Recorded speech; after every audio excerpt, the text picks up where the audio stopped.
Setelah Ye Chen menamparnya, semua orang dari suku laut tercengang, dan mereka yang menjadi budak pun tercengang.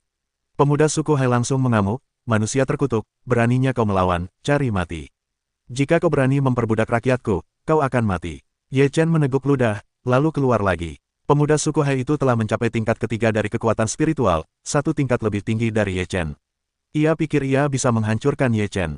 Namun, ketika Ye Chen menamparnya, ia menyadari bahwa kekuatan Ye Chen terlalu mengerikan. Tubuh pemuda suku Hai itu hancur berkeping-keping dan menghantam sebuah bangunan. Bangunan itu runtuh dan terkubur hidup-hidup. Ye Chen tidak menyerah. Ia membawa pemuda suku Hai itu keluar dari reruntuhan. Wajahnya bengkak dan berdarah. Ia menatap Ye Chen dengan ngeri. Kau tidak bisa membunuhku. Jika kau membunuhku, suku laut tidak akan berhenti. Pemuda suku Hai itu ketakutan. Ye Chen berkata dengan tatapan membunuh di matanya, tanah ini awalnya adalah wilayah manusia. Kalian seharusnya hidup di laut, bukan di darat. Jangan pikir aku tidak tahu bagaimana bangsa laut kalian bangkit. Selama berita ini menyebar, kalian bangsa laut akan hancur. Pupil mata pemuda Hai menyusut, menatap Ye Chen dengan heran dan berkata, siapa kau?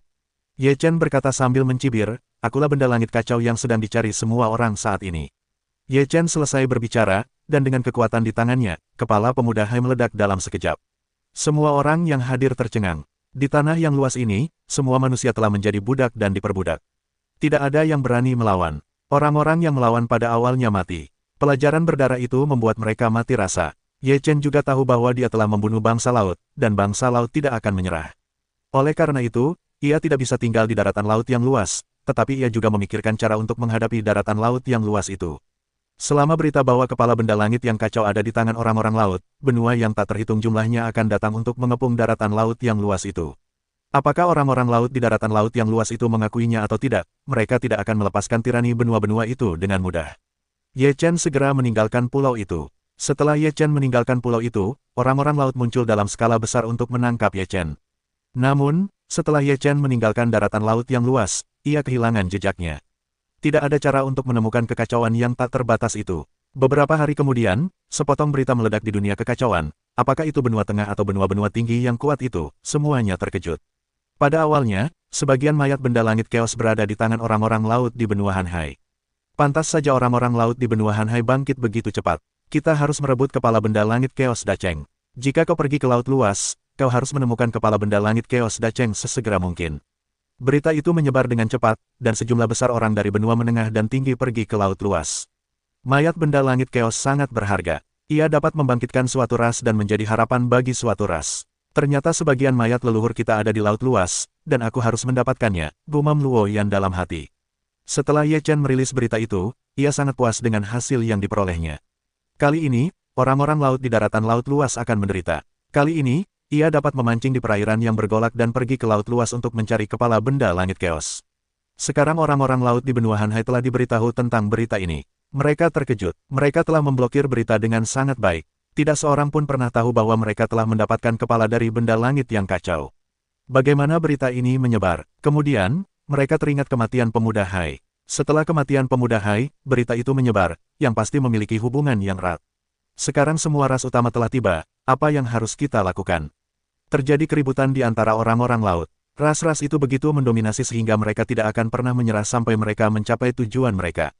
Apakah kita benar-benar ingin menyerahkan kepala mereka? Jika kita menyerahkan kepala kita, kekuatan orang-orang laut kita akan sangat melemah. Pada saat itu, kita mungkin kehilangan kendali atas benua laut yang luas. Jika kita tidak menyerahkannya, kita akan hancur. Ada cukup banyak kontradiksi di antara orang-orang Hai, dan pendapat mereka tentang hal ini sangat berbeda. Jangan bertengkar, mari kita lihat situasinya dulu. Bagaimanapun, kita tidak bisa menyerahkannya begitu saja kali ini. Setidaknya kita harus memperjuangkan beberapa kepentingan orang-orang laut, kata kepala suku Hai. Pada saat ini, di permukaan laut daratan yang luas, angin kencang menderu, ombak menghantam pantai, bergulung-gulung setinggi ribuan kaki, dan beberapa ras muncul di permukaan laut daratan yang luas. Klan laut, serahkan kepala benda langit yang kacau ini, jika tidak, kalian manusia laut akan menderita bencana kepunahan. Laut bergulung-gulung, dan sekelompok besar manusia laut muncul. Kepala klan laut berdiri di depan laut. Melihat begitu banyak ras muncul, jantungku berdebar kencang. Itu benar-benar bencana. Mereka tidak pernah menyangka manusia laut akan menghadapi krisis yang sama seperti kekacauan dan benua Yuan campuran. Semuanya, kekacauan kepala surgawi memang ada di lautku, tapi kepada ras mana aku harus memberikan kepala itu? Kepala klan laut, apakah kalian ingin memprovokasi kami? Kalian tinggal menyerahkan kepala kalian, dan sisanya tidak ada hubungannya dengan kalian. Salah satu ras bersenandung. Kepala suku Hai memandang ras yang hadir. Dia tahu betul bahwa beberapa dari mereka tidak datang. Sekarang dia ingin memegang pahanya dan tidak begitu santai. Kalian punya dua pilihan, membunuh atau menyerahkan kepala benda kacau itu, kata salah satu ras. Beranikah kalian, orang-orang dataran rendah menengah, datang untuk merebut kepala benda-benda langit yang kacau? Keluar dari sini. Pada saat ini, sebuah suara tirani terdengar, dan orang-orang dari negeri para dewa dan iblis bergegas menghampiri. Wajah orang-orang di benua tengah berubah drastis. Ketika mereka mendengar orang-orang di negeri para dewa dan iblis menyebut mereka orang-orang rendahan, kemarahan mereka memuncak, tetapi mereka tidak berani berbicara. Beranikah kalian benua tengah merebut kepala benda-benda langit yang kacau, dan kalian akan dihancurkan bersama? Orang-orang neter dari benua neter datang dengan cibiran meremehkan. Melihat kemunculan ras-ras kuat ini di benua-benua yang lebih tinggi, orang-orang berukuran menengah yang baru saja muncul itu tidak berani bangkit, dan mereka mundur dengan penuh minat. Tidak akan ada akhir yang baik untuk melawan ras-ras kuat dari benua yang lebih tinggi ini. Pada awalnya, tubuh benda langit yang kacau tidak ditemukan di kelompok kekacauan. Tanpa diduga, ada sebagian darinya yang tersembunyi di sini. Tolong berikan itu, jika tidak seluruh lautan luas akan hancur. Suku Lei dari negeri bencana datang, dingin dan dingin. Melihat benua-benua yang lebih tinggi ini, kepala suku laut tampaknya tidak memberi kebaikan kepada siapapun, jadi dia berkata, kepala ini ada di laut. Jika kau mau, pergilah dan ambillah sendiri. Tidak ada orang laut yang akan menghentikannya. Kau tahu, orang-orang dari Yuming mendengus dan kemudian membawa mereka ke dasar laut. Para dewa, guntur, dan benua-benua tinggi lainnya yang kembali juga memasuki dasar laut untuk mencari kepala benda-benda kacau. Sisa ras hanya bisa melihat ke laut dan menunggu hasil akhirnya keluar. Pada saat ini, Ye Chen telah memasuki dasar laut, dan datang ke markas orang laut. Dia melihat kemunculan Yuming, Shenmo, dan Lei, dan kemudian mulai bertarung di laut. Ye Chen segera merasakan posisi kepala Chaos Object, dan lengan kirinya yang bersinar langsung merasakan posisi kepala tersebut. Ye Chen diam-diam menuju ke kepala Chaos Object. Pada saat ini, Luo Yan juga pergi ke dasar laut, dan ia juga mencari kepala Chaos Object sambil mencari Chaos Object. Kepala Chaos Object terlalu penting untuk jatuh ke tangan ras lain. Namun, Luo Yan bukanlah Chaos Object, dan tidak dapat diinduksi oleh kepala Chaos Object yang besar. Jadi tidak mudah untuk menemukannya. Pada saat ini, Haizu melihat pecahnya perang, tidak ingin terpengaruh oleh ikan, mereka semua mundur dari perkemahan si klan. Ye Chen berjalan cukup mulus. Menurut inderanya, ia tiba di sebuah gerbang batu besar. Seharusnya itu adalah area terlarang bagi si klan. Namun, tidak ada yang melihat saat ini. Ye Chen membuka mekanisme dan gerbang perlahan naik. Setelah gerbang batu naik, Ye Chen dapat dengan jelas merasakan keberadaan kepala Chaos Object. Pintu batu terbuka setengah, dan Ye Chen bergegas masuk. Di dalamnya terdapat sebuah gua. Setelah menyusuri gua, Ye Chen merasakan kekuatan kekacauan yang sangat besar. Orang-orang laut berlatih dengan kekuatan kekacauan ini, dan kecepatan peningkatan ranah mereka akan sangat cepat, kata Ye Chen dalam hati. Kemudian, ia melihat sebuah kepala bersinar di dalam gua, dengan energi yang sangat besar. Orang-orang Hai tidak dapat menyentuh kepala mereka, jadi mereka hanya membangun ruang di sekitarnya, dan memblokir semua kekuatan kekacauan yang masuk ke dalam gua buatan, untuk memfasilitasi kultivasi orang-orang. Ye Chen mendekati kepala itu, merasakan lengan dan kepalanya, dan hati Ye Chen dipenuhi kegembiraan yang tak tertandingi. Pada saat ini, seseorang bergegas masuk keluar gua. Ye Chen terkejut, tetapi ia melihat sosok yang dikenalnya. Tuan, Ye Chen terkejut. Tuan kecil, Luo Yan juga terkejut. Ia tidak menyangka mereka akan bertemu di sini. Kita akan pergi cepat, kata Ye Chen segera. Setelah berkata demikian, Ye Chen menggunakan tangan kirinya untuk memegang kepala itu, lalu segera pergi. Kedua pria itu dengan hati-hati pergi, menghindari pertempuran, dan pergi diam-diam. Beberapa ras saling bertarung, dan akhirnya berhasil merebut markas besar manusia laut. Kepala benda kekacauan itu tidak ditemukan. Mereka geram, marah, dan murka kepada orang Hai. Di mana kepala benda kekacauan itu? Orang-orang di negeri dewa dan iblis murka kepada manusia laut. Orang-orang laut juga bodoh. Mereka jelas-jelas berada di dalam gua. Bagaimana mereka bisa menghilang? Dulu masih ada di sana. Beraninya kau menipu kami, kau siap menerima hukuman pemusnahan. Para dewa dan iblis sangat mendominasi. Orang-orang Hai begitu takut sehingga mereka tidak bisa berdebat satu sama lain. Seluruh orang Hai akan menderita. Setelah mendapatkan kepala Dacheng Chaos Celestial Body, Ye Chen dan Luo Yan meninggalkan daratan laut yang luas dengan tenang dan menjadi pemenang terbesar kali ini. Tuan muda, bagaimana kau bisa sampai pada kekacauan? Tanya Luo Yan. Ye Chen berkata, di alam semesta, kekacauan selalu tidak mampu menembus ranah roh dan Tuan, jadi aku datang ke dunia kekacauan untuk mencoba. Hasilnya, aku berhasil menembus dunia kekacauan. Selain itu, aku juga menyatukan lengan kiri leluhurku di Hunyuan. Petik 2. Aku melihat secerca roh primordial yang ditinggalkan oleh leluhurku, dan aku tahu di mana bagian lain dari leluhurku tertinggal. Jadi kali ini, aku mengangkat masalah Han Hai. Setelah mendengar kata-kata itu, Luoyan terkejut dan berkata, begitulah. Jika Tuan Muda dapat menyatukan mayat-mayat yang ditinggalkan oleh leluhur, kekuatannya pasti akan meningkat pesat dan mencapai alam Dacheng lebih awal. Ye Chen mengangguk dan berkata, untuk menemukan tanah tanpa manusia, aku ingin menyatukan kepala leluhur kita. Luoyan berkata, ikuti aku tahu tempat yang lebih aman. Ye Chen mengikuti Luoyan ke sebuah benua terpencil, yang pada dasarnya kosong dan tidak melihat sosok manusia sama sekali. Awalnya ada manusia di benua ini. Kemudian, karena kekuatannya yang lemah, seluruh penduduk seluruh benua diperbudak, sehingga seluruh benua menjadi sunyi senyap. Luoyan menghela napas. Seluruh benua diperbudak. Ye Chen terkejut dalam hati, lalu berkata dengan geram, bajingan-bajingan ini, cepat atau lambat aku akan membiarkan mereka membayar harganya. Jika ada sedikit pengganggu, mereka yang telah diganggu akan dihukum, desak Luoyan. Ye Chen berkata, Guru, bantulah aku melindungi Dharma, aku mulai menyatu. Luoyan mengangguk lalu pergi ke satu sisi. Ye Chen mengeluarkan kepalanya, dan seluruh kepala memancarkan kekuatan kacau yang dahsyat. Ye Chen segera membuka tubuh surgawi yang kacau, dan hanya tubuh surgawi yang kacau yang dapat menahan kekuatan kacau yang begitu mengerikan.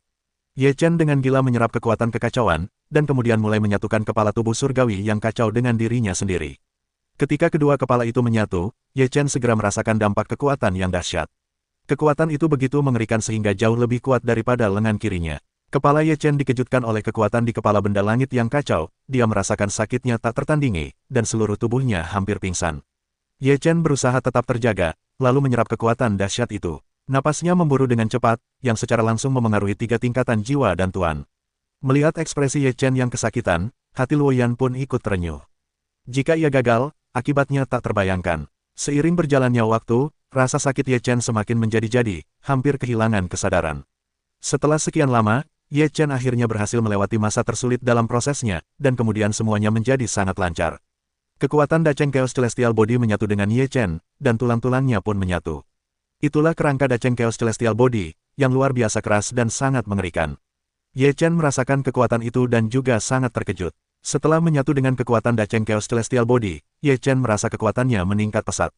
Meskipun ia hanya berada di 3 tingkatan jiwa dan tuan, kekuatannya telah meningkat pesat.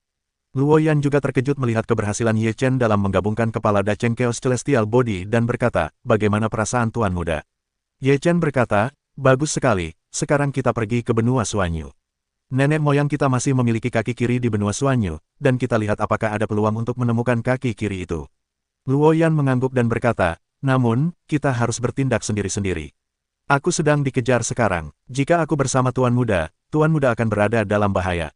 Baiklah, mari kita pergi ke benua Suanyu sendiri-sendiri. Ye Chen mengangguk. Kemudian, mereka meninggalkan benua ini dan pergi ke benua Suanyu. Suanyu awalnya adalah benua yang lebih rendah. Sekarang, dengan mengandalkan kaki kiri Dacheng Chaos Celestial Body, atmosfer chaos di seluruh benua telah berubah drastis. Sekarang telah menjadi benua berukuran sedang, dan kekuatannya secara bertahap menjadi lebih kuat. Tidak ada yang tahu bagaimana Suanyu bangkit. Mereka memblokir berita itu dengan sangat baik. Ketika Ye Chen tiba di benua Suanyu, ia merasa atmosfer chaos di sini sangat kental, jauh lebih kuat daripada benua medium pada umumnya.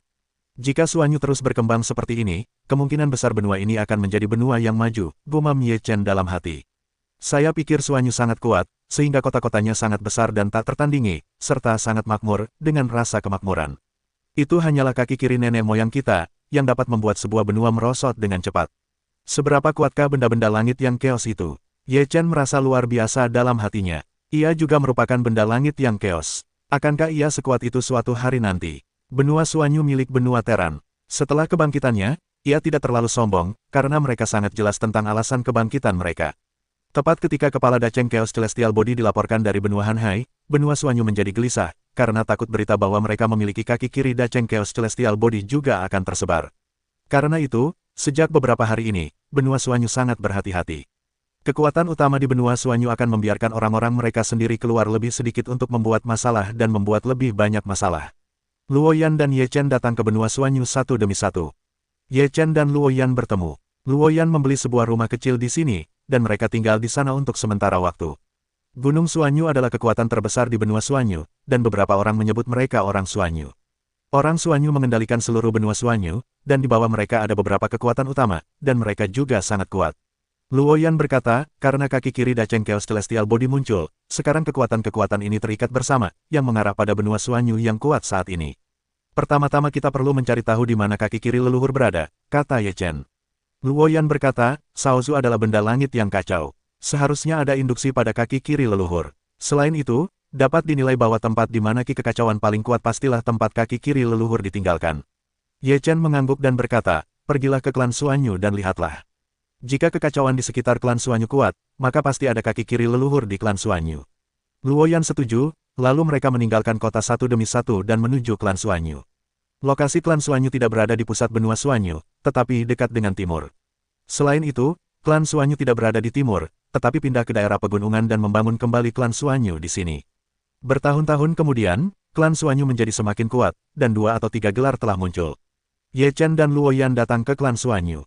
Ye Chen merasakan benda langit yang kacau dan menemukan bahwa ki kekacauan di dekat klan Suanyu jauh lebih kuat. Induksi kedalaman Ye Chen ingin merasakan kaki kiri, tetapi mungkin terlalu jauh untuk merasakan kaki kiri Dacheng Chaos Celestial Body.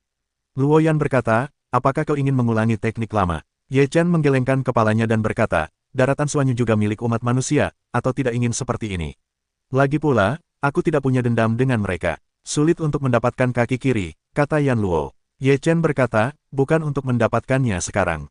Ketika aku kuat, jika aku datang ke sini lagi, orang-orang Suanyu akan memberikannya meskipun mereka tidak mau. Luo Yan mengangguk setuju dan berkata, apa yang akan kau lakukan sekarang?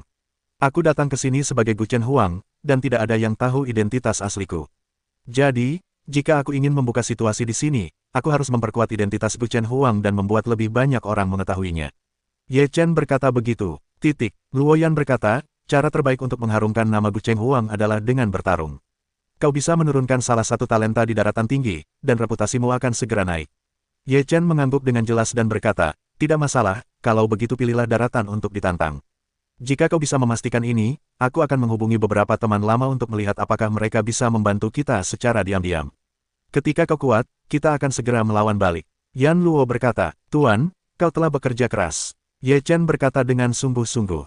Luo Yan berkata sambil tersenyum, tidak ada kerja keras, demi membalas dendam, bahkan jika harus membayar nyawaku, aku tidak akan ragu.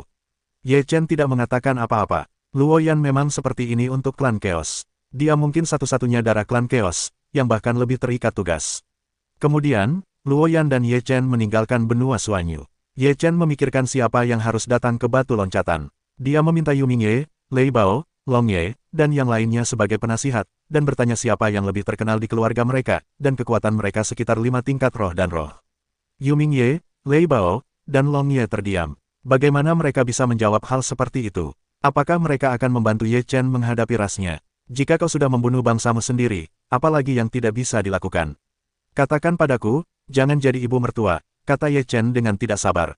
Yu Mingye, Lei Bao, dan beberapa orang lainnya melihat Ye Chen tidak sabar, tahu bahwa tidak ada hal baik, satu persatu wajah mereka berubah, lalu mengertakkan gigi, mengatakan apa yang mereka ketahui. Dunia Nether. Setelah Yu Mingye, Long Ye, dan yang lainnya menyebutkan beberapa talenta terkenal dalam keluarga, Ye Chen memilih seorang jenius dari klan Nether yang kekuatannya berada di tingkat keempat roh dan dewa, bernama Api Nether. Api Nether memang jenius dari keluarga Nether. Ia menonjol di antara banyak anak-anak dunia Nether, setidaknya lebih baik daripada Malam Nether dan yang lainnya. Terlebih lagi, Api Nether sangat arogan. Di tingkat yang sama, ia tidak pernah memandang rendah siapapun. Ketenarannya sangat besar di benua tinggi. Orang-orang yang setara dengan Api Nether tahu kekuatan Api Nether. Hampir mustahil untuk menang di tangan Api Nether. Karena Ye Chen ingin mengharumkan nama Gu Chen Huang, ia harus melawan orang seperti itu. Hanya dengan menginjak orang seperti itu, ketenarannya akan meroket dalam sekejap. Api Nether sangat arogan, kau tidak perlu memprovokasi dia. Selama kau menantangnya, dia pasti akan bertarung, kata Malam Gelap. Apakah dia ada di kota ini? Tanya Ye Chen. Mereka telah tiba di sebuah kota besar di dunia bawah. Di dunia bawah, semua orang dari klan dunia bawah akan disegel di setiap kota untuk dikelola, dan leluhur Api Nether disegel di kota ini dan mengelola kota tersebut selama beberapa generasi. Api dunia bawah ada di kota gelap, kata Dark Knight dengan tegas. Ye Chen berbalik di kota gelap malam. Tanah gelap ini layak menjadi benua yang tinggi. Kemakmuran di kota ini benar-benar melampaui daratan berukuran sedang. Jika dia cukup beruntung berada di jalan, dia akan selalu berada di jalan, kata Dark Knight. Ye Chen mengangguk sedikit, lalu memasuki sebuah restoran, duduk di jendela lantai 2 restoran, memandangi lalu lintas yang ramai di jalan. Bang, pada saat ini, seorang pria di jalan terlempar keluar dari restoran dan menghantam tanah dengan lubang besar. Semua orang di jalan tertegun sejenak, lalu mereka terkejut melihat anak-anak muda keluar dari restoran. Mereka segera pergi dan tidak berani tinggal di sana. Bajingan, beraninya kau menghalangi jalan tuan mudaku dan mencari kematian. Pemuda itu mabuk dan memaki-maki orang yang tergeletak setengah mati di tanah. Di jendela malam, aku melihat api di jalan. Ya, benar, jalan malam yang gelap. Mulut Ye Chen sedikit terangkat, berkata, sepertinya hari ini keberuntungan atau kebaikan. Kata Ye Chen, ia bangkit dan pergi, lalu tiba di jalan. Berjalan di sepanjang jalan, ia berteriak, Api Yuming, ku dengar kau jenius di dunia bawah. Aku ingin menantangmu hari ini. Orang-orang di jalan tercengang dan menatap Ye Chen satu demi satu. Siapa orang ini? Mau menantang Netherfire? Bukankah ini untuk mati? Apa orang ini gila? Orang-orang di jalan berbisik-bisik, mereka pikir Ye Chen pasti gila. Seorang Ghostfire yang mabuk menatap Ye Chen, dengan nada meremehkan berkata, menantangku. Apa kau memenuhi syarat? Kalau kau cukup memenuhi syarat, kau akan tahu saat bertarung. Apa kau tidak berani menerima tantangan? Takut kalah? Ye Chen mencibir. Mendengar kata-kata itu, Netherfire selalu bangga dengan apa yang bisa ia tanggung. Setelah beberapa saat, ia mabuk berat, menatap Ye Chen dan berkata, sebentar lagi, aku akan menginjakmu dan menjilati sepatuku. Ye Chen berkata, benarkah? Aku juga berpikir begitu. Aku akan menginjak kakimu dan membiarkan tuan muda klan Yuming menjilati sepatuku. Api Yuming semakin buruk rupa karena kata-kata Ye Chen, dan seluruh tubuhnya meledak karena amarah, lalu meraung, kau ingin mati. Setelah berkata demikian, api gelap itu menyerbu ke arah Ye Chen, dan gas merah menyala yang kacau meledak, menghantam sekelompok api dingin, membunuh Ye Chen. Ye Chen bersenandung, dan gas kacau itu meledak, sangat kuat. Bahkan jika itu adalah level yang lebih rendah, ia tidak tertinggal dalam kekacauan. Ye Chen mengayunkan tinjunya, dan ki kacau mengembun di tinjunya. Satu pukulan membunuhnya, tinjunya penuh dengan aura yang mendominasi, dan kekuatan yang kuat menyapu langsung. Boom! Ye Chen bertabrakan dengan api dunia bawah, dan nyala api dunia bawah langsung dihamburkan oleh kekuatan hegemonik Ye Chen pada saat tabrakan. Perasaan api Yuming terbangun oleh aura dan kekuatan Ye Chen yang kuat. Dia sudah tahu, kekuatan Ye Chen memang sangat dahsyat, tak bisa diremehkan. Api Netherworld berkobar, dan kekacauan di sekujur tubuhnya berubah menjadi api. Api itu kemudian melesat keluar dan berubah menjadi naga api, yang menerjang Ye Chen. Naga, api dan naga itu mengayunkan ekornya. Api itu begitu dahsyat sehingga suhu udara tiba-tiba turun. Rasanya seluruh udara akan membeku. Api Netherworld bukanlah api biasa, melainkan berasal dari api bumi bagian dalam Netherworld. Namanya adalah api Netherworld. Suhu api jenis ini tidak seperti api lainnya, melainkan sangat tinggi, yang memberi orang perasaan dingin. Ye Chen sama sekali tidak acuh terhadap api dingin ini, masih dengan kepalan tangan yang kuat. Ia ingin menang dengan postur seperti itu, agar ia dapat menunjukkan kekuatannya dan membuat orang-orang mengingat namanya.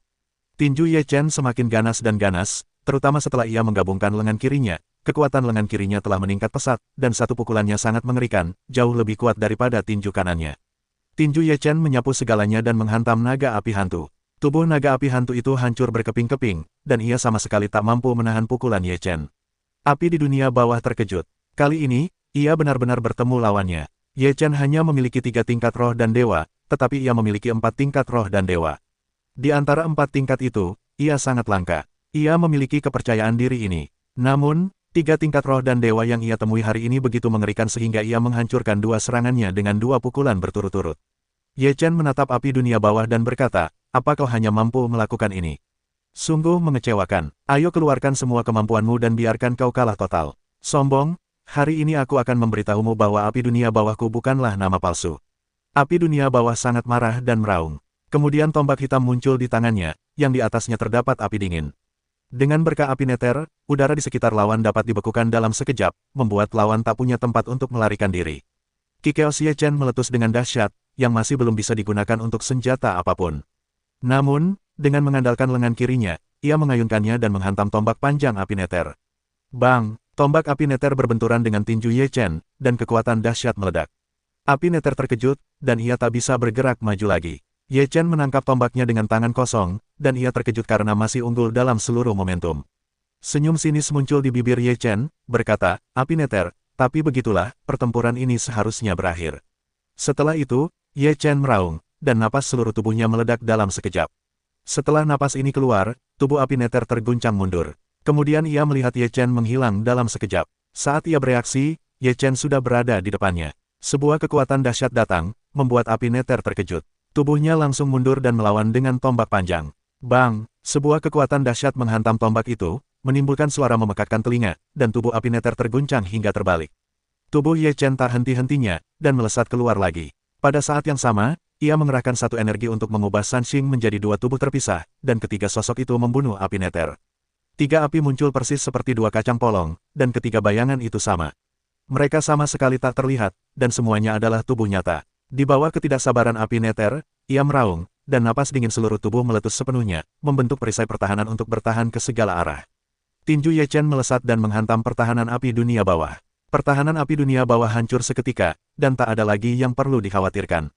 Bang! Api dunia bawah terhempas oleh sebuah tinju dan jatuh menghantam tanah. Melihat pemandangan ini, semua orang yang hadir tercengang. Dalam ingatan mereka, sepertinya tak seorang pun di level yang sama pernah mengalahkan api dunia bawah. Kali ini, api itu dikalahkan oleh roh dan dewa yang kuat. Orang ini begitu tangguh sehingga dia tidak pernah menggunakan ilmu sihir dari awal hingga akhir. Dia hanya mengalahkan api hantu dengan beberapa pukulan. Siapa namanya? Kelaparan pagi kuno? Bukan. Kenapa kau belum pernah mendengar orang sejenius itu sebelumnya? Orang-orang di jalan membicarakannya. Nama Gu Chenghuang telah terpatri kuat di benak mereka. Ye Chen berjalan menuju api dunia bawah. Api hantu yang tergeletak di tanah tiba-tiba berdiri dari tanah, lalu meraung, dunia bawah, beku. Api dunia bawah tiba-tiba menyerang, dan apinya menyelimuti seluruh area dalam sekejap, menyelimuti dedaunan pagi dalam api. Apa kau pikir aku semudah itu dikalahkan? Api dunia bawah mencibir. Sepertinya masih ada beberapa keterampilan, tapi hanya itu saja. Kau tak bisa mengubah akhir dari kegagalanmu. Suara Ye Chen menggema dari alam api neter, membuat jantung alam api neter bergetar. Boom! Pada saat ini, sebuah napas kuat keluar dari alam api neter. Gas chaos sangat dahsyat, langsung menghantam api neter. Kemudian, sebuah segel tinju muncul dari alam api neter dan menghantam api neter. Wajah api neter berubah drastis. Segel tinju itu terlalu cepat dan kuat untuk ia hindari dan lawan. Puff! Api neter diledakkan oleh sebuah tinju dan menyemburkan seteguk darah. Tubuhnya seperti layang-layang yang putus, membentuk lengkungan sempurna di udara. Api Netherworld jatuh menghantam tanah dengan keras, dan seteguk darah menyembur dari mulutnya. Semua orang yang hadir membatu. Api Netherworld benar-benar dikalahkan sepenuhnya. Aku tak percaya mataku. Roh dan dewa bisa mengalahkan api Netherworld. Setelah itu, api Netherworld tak akan lagi punya modal untuk berbangga diri. Mari kita lihat bagaimana dia bisa sombong. Ada banyak keributan di jalan, dan semua orang membicarakannya dengan suara rendah. Ye Chen berjalan menuju api Netherworld, yang kini terluka dan kekuatannya telah sangat berkurang. Api itu pada dasarnya telah kehilangan efektivitas tempurnya. Ia menatap Ye Chen dengan tatapan tak percaya di matanya dan kebencian terhadap Ye Chen. Api Netherworld memang seperti ini. Sepertinya rumor itu salah. Ye Chen menatap api kegelapan dan berkata dengan lemah. Api di mata api Netherworld bisa menyemburkan api. Bagaimana ia bisa menanggung penghinaan seperti itu, padahal ia selalu sombong dan angkuh. Aku akan membunuhmu. Api Netherworld menggertakkan giginya dan gemetar. Ia ingin berdiri dan membunuh Ye Chen. Namun, ia tak mampu berdiri. Tubuhnya kelelahan. Kau kalah. Ye Chen tersenyum, lalu berbalik tanpa menatap api Netherworld. Meskipun api Netherworld sangat marah, ia hanya bisa menyaksikan kepergian Ye Chen seperti ini. Ye Chen segera meninggalkan kota Netherworld. Suasana hatinya sedang baik. Kali ini, ia mencoba menekan api Netherworld. Nama Gu Chenghuang pasti akan dikenal semua orang. Begitu ia menjadi terkenal, ia akan memenuhi syarat untuk tetap berada di level yang sama dengan yang lain. Setelah meninggalkan kota Netherworld, Ye Chen segera meninggalkan Netherworld dan langsung menuju benua Tianba. Ada juga anggota klan Lei yang setenar api Netherworld. Meskipun ia hanya memiliki kekuatan hidup tingkat 4, ia telah membunuh banyak lawan dengan kekuatan spiritual tingkat 5. Di antara generasi muda, ia jelas yang terbaik. Ye Chen tidak datang ke benua Tianba secepat itu, melainkan dengan langkah yang lambat. Dalam kurun waktu ini, nama Gu Chenghuang mulai menyebar perlahan di benua tinggi. Ketenaran api Netherworld di benua tinggi sudah diketahui semua orang. Mereka yang dapat dengan mudah melampaui level untuk mengalahkan api Netherworld patut diperhatikan. Ketika Ye Chen tiba di tanah Tianba, ia langsung berteriak. Guntur tanpa perampokan, keluarlah perang, akulah kelaparan pagi kuno. Mendengar teriakan Ye Chen, banyak orang di benua Tianba terkejut bahwa orang yang mengalahkan api Netherworld di dunia bawah datang untuk menantang Lei Wuji lagi. Orang ini benar-benar sombong. Tak lama setelah mengalahkan api dunia bawah, dia ingin menantang Lei Wuji. Aku benar-benar tak tahu ketinggian langit dan bumi. Apa dia pikir Guntur tanpa kesengsaraan bisa dibandingkan dengan api dunia bawah? Meskipun api dunia bawah sangat ganas, ia tetap ditakdirkan untuk kalah melawan Guntur. Aku tidak tahu seberapa kuat orang ini. Aku ingin melihat apakah dia bisa mengalahkan Lei Wuji. Lei Wuji, beraninya kau tidak bertarung. Bukankah kau jenius terhebat di generasi muda? Ya, kau tahu aku telah mengalahkan api dunia bawah, jadi aku takut. Ye Chen terus-menerus berteriak, bermaksud memaksa Lei Wuji keluar dari peperangan. Sesukamu, aku akan bertarung denganmu, menginjak-injakmu, dan menghabisimu. Lei Wuji muncul, kata-katanya sangat mendominasi, seluruh tubuhnya juga memancarkan aura yang sangat kuat. Ye Chen menatap Lei Wuji. Ada cahaya yang kuat di matanya. Jika orang seperti itu tumbuh seperti ini, ia akan menjadi orang yang kuat di masa depan. Aku akan menghabisi kalian semua dengan tanganku sendiri. Aku hanyalah seorang jenius yang suka menginjak-injak mereka yang melakukannya. Ye Chen sengaja berkata dengan arogan, sama sekali tidak menerima guntur tanpa perampokan di matanya. Lei Wuji berkata dengan suara dingin, aku benar-benar tidak tahu langit dan bumi. Seseorang dari benua tingkat rendah berani datang ke sini dan berteriak. Aku akan memberitahumu betapa buruknya mimpi buruk itu. Omong kosong, datanglah jika kau mampu. Ye Chen meremehkan jalannya. Guntur tanpa perampokan, kekuatan kekacauan melonjak, seluruh tubuh memancarkan cahaya guntur perak, dan kekuatan guntur melonjak, momentumnya sangat mengerikan. Namun, Ye Chen tidak takut. Gas kekacauannya meletus seperti gunung berapi, lalu mengembun di lengan kirinya, yang langsung membunuhnya dengan tinjunya. Guntur tanpa perampokan, dan tinjunya terbunuh. Kekuatan guntur pada tinju digunakan secara liar, dan disertai dengan raungan seperti genderang perang, kuat dan ganas seperti harimau. Boom! Dua orang saling bertabrakan, kekuatan guntur meletus secara menyeluruh, menyapu ke arah Ye Chen. Lengan kiri Ye Chen menyatu dengan lengan kiri tubuh surgawi kekacauan Dacheng, yang sangat kuat. Dengan berkaki kekacauan yang tak terbatas di tubuhnya, ia memblokir kekuatan guntur. Kemudian, ki kekacauan memadat dengan liar dan mendorongnya ke arah guntur. Wajah Lei Wuji sedikit berubah, dan kemudian tubuhnya gemetar. Udara yang lebih kuat dan kacau menyerbu, keluar, dan kekuatan guntur semakin dahsyat. Ia ingin mengakhiri serangan Ye Chen. Ye Chen mendengus, benda langit yang kacau itu terbuka, dan kekuatan seluruh tubuhnya meledak. Lengan kirinya bersinar terang, seperti pemulihan kekuatan darah, kekuatan itu meledak dan langsung menghantam keluar. Bang! Di bawah benturan yang begitu keras, tubuh Ye Chen dan Lei Wuji terpental mundur. Lei Wuji terkejut, kekuatan tempur Ye Chen sungguh mengerikan, bahkan satu pukulan pun mampu menahan serangannya. Api Netherworld tidak dirugikan, gumam Lei Wuji dalam hati, namun ia tetap percaya diri dan pasti bisa mengalahkan Ye Chen. Ye Chen menatap Lei Wuji dengan senyum menantang dan berkata, kalau begitu, keluarkan semua kemampuanmu. Hari ini, aku akan menjadi penghancurmu. Konyol, gunturku telah menghabisi banyak orang, dan hari ini kau akan kuhabisi. Lei Wuji sangat percaya diri, aura kekacauannya meledak, cahaya perak di sekujur tubuhnya semakin menyilaukan, ia berteriak, tubuh guntur sekunder. Dengan teriakan guntur Wurop yang dahsyat, kekuatan guntur di sekujur tubuh Wurop menjadi semakin dahsyat, dan terdengar gemuruh guntur dari langit. Inikah tubuh guntur sekunder? Ye Chen menatap perubahan Thunder Wuxi, sudut mulutnya sedikit terangkat, dan berkata, tubuh guntur sekunder adalah tubuh guntur sekunder, jika memang begitu. Sekalipun itu tubuh guntur sekunder, itu bukan konstitusi biasamu yang bisa dibandingkan. Bunuh! Thunder Wuxi meraung, napasnya meningkat secara menyeluruh, momentumnya semakin mengerikan, dengan guntur yang bergulung-gulung menyerbu. Ye Chen bergumam, kalau begitu hari ini aku akan menggunakan lengan kiriku untuk meledakkan tubuh guntur sekundermu. Kekuatan darah Ye Chen meledak sepenuhnya, dan tinjunya penuh dengan kekuatan yang mengerikan.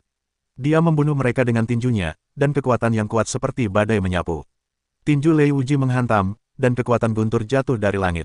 Guntur yang sangat kuat jatuh dan menuju Ye Chen. Itu mengguncang bumi dan menakutkan. Ye Chen membunuh dengan satu tinju, menyesali guntur yang mengerikan itu. Bang! Pada saat tabrakan, kedua kekuatan itu meledak, dan energi yang mengerikan meletus, menyapu, dan semua rumput dan batu di sekitarnya berubah menjadi bubuk. Melihat kengerian pukulan itu, mereka semua ternganga dan menarik napas dingin.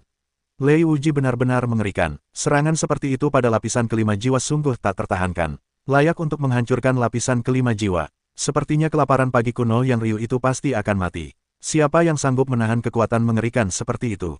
Konyol, jika kau berani meneriaki kejeniusan klan Lei, kau mencari kematian. Orang-orang dari klan Lei tertawa terbahak-bahak. Lei Wuji menggunakan jurus ini untuk melepaskan tubuh guntur sekunder. Jika terkena serangan seperti itu, jiwa dan dewa pasti akan mati. Ketika semua energi dan cahaya menghilang, orang-orang melihat pemandangan yang lebih mengerikan. Ye Chen berdiri diam, tetapi tubuh Lei Wuji terhuyung ke belakang. Kakinya tak beraturan dan hampir jatuh. Bagaimana mungkin? Apakah aku silau? Tak seorang pun percaya Lei Wuji telah tertinggal setelah serangan yang begitu mengerikan. Bukan hanya orang lain, tetapi Lei Wuji sendiri pun tak percaya bahwa kekuatan Ye Chen begitu dahsyat. Ia mampu menahan pukulan mengerikan itu hanya dengan satu tebasan tangan kirinya. Ye Chen menatap Lei Wuji dan berkata sambil mencibir, apakah ini yang disebut tubuh guntur sekunder? Seperti yang diduga, itu jauh lebih rendah. Biarkan tubuh guntur asli keluargamu datang ke sini. Wajah Lei Wuji sangat muram. Sejauh ini, ia telah mengeluarkan tubuh guntur sekunder. Ia belum membunuh lawannya, tetapi lawannya belum menggunakan jurus sihir apapun. Sialan, jangan berpuas diri. Pertempuran belum berakhir. Aku harus membunuhmu hari ini. Lei Wuji meraung. Kalau kau punya kemampuan, biarkan saja. Ye Chen mendengus, lalu semburan gas chaos itu meledak, masih begitu mengerikan dan pekat. Pertarungan Lei Wuji kini telah menghabiskan lebih dari setengah energi chaos. Kini setelah melihat Ye Chen benar-benar memiliki begitu banyak gas chaos, wajahnya semakin muram. Meskipun orang ini hanya berada di tingkat ketiga alam dewa dan roh, energi chaosnya terlalu pekat, dan kekuatan tempurnya sama sekali tidak di bawahku. Lei Wuji menilai dalam hati, kali ini ia benar-benar berhadapan dengan lawan. Saat ini, anak panahnya berada di ujung tanduk. Thunder tak punya pilihan selain bertarung sampai mati. Jika tidak, reputasinya yang telah terkumpul selama bertahun-tahun akan hancur total. Bunuh, Lei Wuji meraung, dan tombak perak melesat di tangannya. Guntur melonjak dan berubah menjadi sinar perak. Ki Chaos Ye Chen mengalir deras, dan darahnya membumbung tinggi. Ia melambaikan tangan kirinya dan menghantamkan seberkas cahaya dengan tinjunya. Tubuhnya dengan cepat mendekati Lei Wuji. Momentumnya begitu mendesak sehingga Lei Wuji harus terus-menerus mundur. Gravitasi terjepit, Ye Chen meraung, dan udara kekacauan meledak. Seluruh area diselimuti oleh kekuatan yang kuat. Lei Wuji merasakan tekanan yang kuat saat itu, yang membuatnya terengah-engah. Sebenarnya, ini adalah keilahian tak tertandingi dari kelompok kekacauan, tetapi Ye Chen takut terdeteksi, jadi itu menjadi tekanan gravitasi. Di bawah gravitasi yang begitu dahsyat, kecepatan guntur tanpa kesengsaraan jauh lebih lambat, sementara serangan Ye Chen masih begitu cepat dan mengerikan, dan tinjunya bagaikan hujan deras. Lei Wuji terkejut dan ingin melepaskan diri dari tekanan gravitasi, tetapi ia tidak punya cara untuk sepenuhnya jatuh ke dalam pertahanan pasif. Boom, lengan kiri Ye Chen melambai, kekuatannya tak tertandingi, langsung tersapu, tubuh Lei Wuji terhempas. Darah Lei Wuji mengalir deras di tubuhnya, tetapi ia tidak muncul dalam satu tarikan napas, dan jejak darah tumpah dari sudut mulutnya. Pertahanannya sangat kuat, tetapi sekuat apapun pertahanannya, itu tidak dapat menghentikan seranganku. Ye Chen berteriak, dan kekuatan darahnya pulih sepenuhnya, dan udara kekacauan meledak. Lengan kirinya bahkan lebih bersinar dan membunuh. Wajah Lei Wuji berubah drastis. Pistol perak itu melesat keluar dan bertabrakan dengan Ye Chen, tetapi ia masih tidak dapat menahan serangan Ye Chen. Seluruh tubuh pria itu terpental dan jatuh terbanting ke tanah. Tubuh Ye Chen melesat cepat, ia menghampiri Lei Wuji, menginjak tubuhnya, dan menatap Lei Wuji dengan penuh kemenangan. Wajah Lei Wuji sulit untuk dilihat secara ekstrim. Ia adalah tubuh Lei sekunder dari keluarga Lei, dan merupakan jenius dari keluarga Lei. Ia memiliki reputasi yang sangat gemilang di dataran tinggi.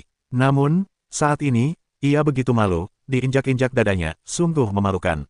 Gaya Lei sekunder orang Lei memang seperti ini. Aku telah mempelajarinya hari ini di zaman kuno, dan aku akan datang lagi untuk mempelajari tubuh Lei asli orang Lei di masa depan. Ye Chen berkata sambil tersenyum. Brengsek, apa kau begitu mudah diganggu ketika kita dari klan Lei? Ada kutukan besar atas ketidakpuasan orang Lei. Ye Chen berkata sambil tersenyum, setidaknya sekarang tubuh guntur sekunder telah diinjak di kakiku. Jika Lei dari keluargaku datang, kau pasti akan mati tanpa tempat pemakaman. Orang-orang Lei meraung. Ye Chen berkata, ketika saatnya tiba, aku tidak akan membiarkannya datang kepadaku. Aku akan pergi kepadanya dan menghabisi tubuh Lei secara pribadi. Kau terlalu sombong, kau akan tahu betapa mengerikannya tubuh guntur yang sebenarnya. Tidak ada salahnya dengan guntur. Mereka semua jenderal yang kalah, dan mereka berbicara kepadaku dengan begitu arogan. Kalian orang-orang Lei benar-benar keras kepala. Ye Chen mencibir dengan nada sinis. Lei Wuji berkata, sekarang di tanah Tianji. Beraninya kau membunuhku, jangan memprovokasiku. Hanya ada satu kehidupan. Jika aku tidak menggunakan kekuatanku dengan hati-hati, aku akan dianiaya jika tidak menunggu perintahku. Ye Chen mencibir, kalau begitu kau akan mati dengan menyedihkan. Lei Wuji bersenandung. Belum tentu, setidaknya kamu tidak akan melihatnya, kata Ye Chen sambil tersenyum. Wajah Lei Wuji berubah. Menatap mata Ye Chen, ia sama sekali tidak takut. Jika ia benar-benar terburu-buru, ia akan dibunuh. Sungguh tidak adil. Lei Wuji hanya mendengus dan tidak berbicara lagi. Ye Chen mengendurkan langkahnya dan berkata, aku akan memberimu waktu untuk menantangku. Lain kali aku bertarung, aku akan membunuhmu. Lain kali, kau akan mati dengan menyedihkan. Thunder tidak memiliki jalan perampokan. Benarkah, kau bisa mencobanya? Ye Chen berkata, dan segera menghilang. Ketika Ye Chen menghilang, mereka semua membicarakannya. Wajah Lei Wuji sangat muram. Ia menggertakkan giginya dan berkata, Bu Chen Huang, jangan biarkan aku mengetahui kelahiranmu. Kalau tidak, aku pasti akan membuat hidup keluargamu lebih buruk daripada kematian. Ye Chen meninggalkan tanah bencana alam dan datang ke benua yang tidak dikenal untuk mengatur napasnya. Setelah dua perhentian ini, Ye Chen dapat yakin bahwa namanya, Bu Chen Huang, pasti akan bergema di seluruh dunia yang kacau. Setelah Ye Chen, sang dewa perang, Lei Wuji, banyak orang merasa bahwa seorang jenius baru telah muncul di dunia kekacauan, melampaui Lei Wuji. Nama Gu Chen Huang juga tersebar luas di dunia kekacauan. Banyak talenta muda penasaran seperti apa Gu Chen Huang itu. Gu Chen Huang, aku ingin menantangmu. Pada saat ini, seseorang melompat keluar dan berteriak untuk melawan kelaparan pagi kuno. Gu Chen Huang, aku bangga menantangmu. Di jalan menuju para dewa, seorang jenius dari klan roh mulai berteriak. Menghadapi teriakan seperti itu, Ye Chen tentu saja sangat puas, yang membuktikan bahwa Gu Chen Huang telah mendapatkan reputasi yang hebat, dan ia sekarang dapat memasuki daratan yang lebih tinggi dengan nama Gu Chen Huang. Jika kau ingin bertarung denganku, kau harus terlebih dahulu menantang api dan guntur Netherworld. Jika kau menang, kau akan memenuhi syarat untuk bertarung denganku. Jika tidak, aku tidak akan membuang waktu denganmu. Ye Chen segera menjawab. Begitu dia mengatakan ini, semua orang merasa bahwa Gu Chen Huang terlalu sombong, dan Netherfire dan Thunder juga terlalu sial. Mereka tidak hanya kalah di tangan Ye Chen, tetapi juga digunakan sebagai perisai oleh Ye Chen. Jika kau punya kemampuan, bertarunglah denganku. Ling Hao masih berteriak, aku tidak bebas. Ye Chen menjawab. Ling Hao langsung ditolak, wajahnya sangat jelek, dan berkata, apa kau takut? Petik 2. Aku takut padamu. Apakah kau mengalahkan Thunder? Apakah kau mengalahkan Netherfire? Jika kau tidak mengalahkan mereka, apa kualifikasimu untuk melawanku? Ye Chen berkata, jiwanya gemetar dan gemetar. Jika dia ingin menantang Gu Chen Huang, dia harus bertarung dengan Netherfire atau Thunder tanpa kesengsaraan, bukankah itu lelucon? Alasan dia ingin menantang Gu Chen Huang adalah karena dia ingin membuktikan kekuatannya lebih kuat daripada guntur dan api Nether dengan mengalahkan Gu Chen Huang. Banyak orang ingin menantang Gu Chen Huang untuk membuktikan kekuatannya, karena tidak banyak orang selevel yang bisa mengalahkan guntur tanpa bencana. Ye Chen tidak bertarung, Ling Hao merasa kehilangan muka. Dia berkata dengan marah, jika kau tidak bertarung, aku akan menghancurkan seluruh keluargamu. Menghancurkan seluruh keluargaku. Wajah Ye Chen muram dan dingin, lalu berkata, kemarilah dan lihat apakah aku tidak akan memenggal kepalamu saat aku menendangnya. Pertarungan antara Ling Hao dan Gu Chen Huang telah menarik banyak perhatian. Banyak orang datang ke sini tanpa alasan yang jelas, hanya untuk melihat seperti apa kesucian Gu Chen Huang yang baru-baru ini terkenal itu dan seberapa hebat kemampuannya. Ling Hao dan Ye Chen membuat janji untuk bertarung di sebuah benua yang terbengkalai. Perang ini juga menarik banyak orang untuk menonton. Ling Hao datang ke benua ini lebih awal dan menunggu. Kali ini, ia yakin akan mampu membunuh Gu Chen Huang dan membuktikan kekuatannya. Aku tidak tahu apakah Gu Chen Huang masih bisa menang berturut-turut kali ini. Ling Hao adalah seorang jenius terkenal dari keluarga dewa. Meskipun hanya memiliki kekuatan 4 tingkat roh dan dewa, ia juga dapat mengalahkan tingkat kelima roh. Jika kita bertarung dengan Lei Wuji, kita mungkin menang atau kalah. Namun, dalam menghadapi kelaparan pagi kuno, aku khawatir itu berbahaya. Petik 2. Gu Chen Huang mengalahkan Lei Wuji, tetapi dia tidak berusaha sekuat tenaga. Hanya Tuan yang tahu seberapa kuat orang ini. Aku akan mencari tahu sebentar lagi. Banyak orang berbicara secara pribadi, menunggu kedatangan kelaparan pagi kuno. Setelah waktu yang lama, tibalah waktunya, tetapi Gu Chen Huang tidak pernah muncul. Ling Hao mengerutkan kening dan sangat marah di dalam hatinya. Mengapa kelaparan pagi kuno belum muncul? Apakah kau akan mengingkari janjimu? Ada apa dengan Gu Chen Huang? Apakah itu karena takut? Petik 2. Gu Chen Huang, apa kau akan mundur dari pertempuran? Teriak Ling Hao, suara apa ini? Aku tidak bisa tidur nyenyak. Setelah arwah Hao berteriak, suara gurun pagi kuno segera muncul. Kerumunan itu menjelaskan sejenak, lalu mereka melihat sesosok muncul di bawah batu besar. Pria itu meregangkan badan, menguap, dan berjalan goyah. Apakah anak ini Gu Chen Huang? Orang ini tidak terlalu memperhatikan pertandingan ini, ya. Apa kau tidur? Sialan, orang ini menarik. Banyak orang memperhatikan kemunculan Ye Chen dan berkomentar. Ling Hao terlihat sama sekali tidak peduli dengan sampah pagi kuno itu, otot-otot mulutnya mengembang. Gu Chen Huang sudah lama datang, bahkan dalam tidurnya, ini sama sekali membencinya. Sialan, kau seharusnya membenciku seperti ini. Aku harus mencabik-cabikmu. Ling Hao meraung, kau membawa peti mati. Aku tidak punya peti mati di sini. Ye Chen melirik Ling Hao Dao. Ki Ling Hao membuat seluruh tubuh bergetar, dan gas chaos meledak dalam sekejap, langsung menebas Ye Chen dengan pedangnya.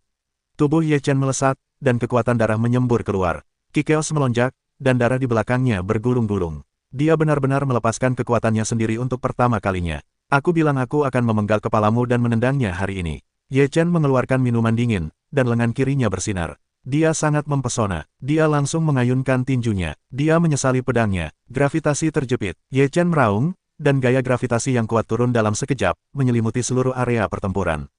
Ling Hao merasakan tekanan gravitasi yang kuat dan merasa tidak nyaman. Boom! Tinju Ye Chen bertabrakan dengan ki pedang, yang langsung menghancurkan ki pedang. Di bawah gravitasi yang kuat, reaksi tubuh Ling Hao menjadi jauh lebih lambat. Kecepatan Ye Chen masih sangat mengerikan, dengan cepat mendekati Ling Hao, masih mengayunkan lengan kirinya, dan menghantamkan tinjunya ke Ling Hao. Ling Hao meraung, darahnya membumbung tinggi, dan kekuatannya sendiri meletus sepenuhnya. Namun, di bawah kekuatan ini, tubuh Lingao masih belum bisa menyingkirkan tekanan gravitasi. Bang, Lingao membelah pedangnya di saat kritis dan ingin menahan serangan Ye Chen. Namun, di dunia dewa yang kacau, Ye Chen adalah penguasa, dan tidak ada yang bisa menggoyahkan posisinya. Tubuh Lingao terhempas oleh tinju. Tubuh Ye Chen melesat cepat. Sebelum Lingao mendarat, Ye Chen melangkah maju dan menendang punggung Lingao. Tubuh Lingao ditendang ke atas. Semua orang yang hadir tercengang, dan Lingao begitu rentan. Hilang di tangan Gu Chen Huang dalam sekejap. Puff! Lingao memuntahkan seteguk darah. Tulang belakangnya patah. Ia berteriak, wajahnya sangat buruk rupa. Ye Chen terbang ke udara, meraih pakaian Lingao, dan membantingnya langsung ke tanah. Ia membanting Lingao dengan keras ke tanah, menciptakan lubang besar, dan debu serta asap pun menyebar.